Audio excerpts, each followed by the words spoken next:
పోగులు బాక్స్ ఎక్కడ పెట్టాను? ఇక్కడే పెట్టానా? ఇంటి దీంట్లో పోగులు లేవు. ఇంకెవత దొంగమొహందే తీసుంటుంది.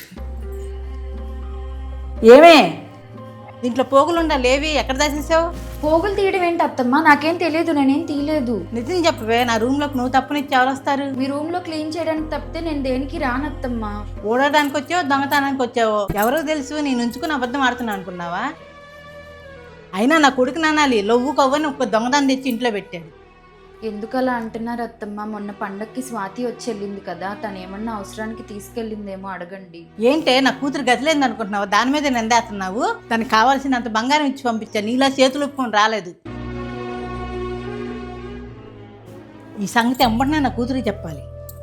ఏంటమ్మా ఫోన్ చేసావు? ఏమని చెప్పనే? ఇంట్లో ఒక దొంగదాన్ని తెచ్చి పెట్టుకున్నాను. నా చెవి పువ్వులు దొంగతనం చేసిందే. ఏ చెవు పోగులమ్మా? అదే పోయిన సంవత్సరం కొనుక్కున్నానే. ఆ పోగులా అమ్మా? అవి నేను తీసుకొచ్చుకున్నానమ్మా. ఎల్లుండి ఫంక్షన్ ఉందని చెప్పి నీకు చెప్దాం అనుకున్నాను, మర్చిపోయా. ఓ నువ్వు తీసుకున్నావో?